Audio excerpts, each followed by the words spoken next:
Hola, hola mis amiguitos, bienvenidos a este su espacio, donde cantamos, bailamos y nos movemos todititos. Bueno, pues quiero platicar contigo de lo que ocurrió con el ejercicio que nos encargó la maestra Ara. ¿Te acuerdas que nos teníamos que sentar en nuestro patio o cerca de una ventana para poder escuchar todos los sonidos? Bueno, quiero platicarte que yo realicé mi ejercicio. Me quedé muy atento para ver si lograba escuchar el sonido, pero no lo conseguí.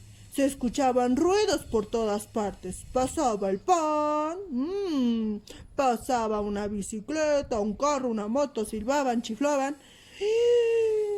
Y después, en la noche, decidí irme a descansar pensando si solo habíamos podido obtener silencio cantando esa canción. Entonces me dormí, me puse cómodo en mi camita y algo no me dejaba dormir. Era un mosquito que andaba rondándome, queriéndome picar toditito.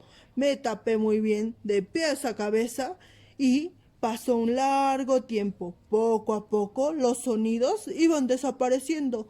Todo mundo guardaba silencio, excepto mi papá. ¿Qué crees que estaba haciendo? ¡Oh! Yo me asusté muchísimo porque todos estaban muy acostados, muy quietecitos, muy dormidos, cuando escuché a mi papá hacer un...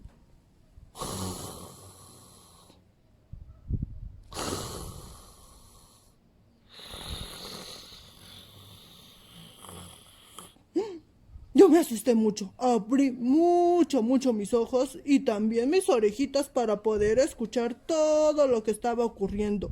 También escuché a mi mamá changuita respirando así.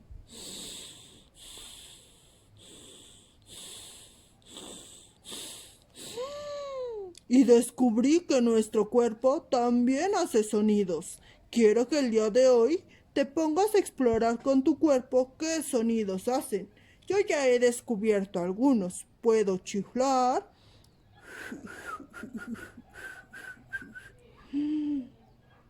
Otro sonido que descubrí de mi cuerpo es la voz. Sí, sí, sí, puedo gritar ¡Viva México! Como lo hicimos en septiembre. O también puedo cantar la.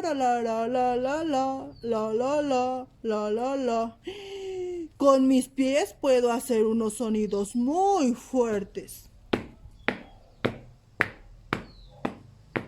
O con mis dedos que puedo chasquear así. Puedo hacer sonidos con mi boquita, mandando uno que otro besito a estos niños que nos visitan. De lejitos, porque recuerden que ahorita no nos podemos acercar mucho. El día de hoy te invito a que descubras qué sonidos puede hacer tu cuerpo. Inicia de la cabeza a los pies. Mueve todas las partes de tu cuerpo y compárteme qué sonidos has descubierto. Hasta la próxima.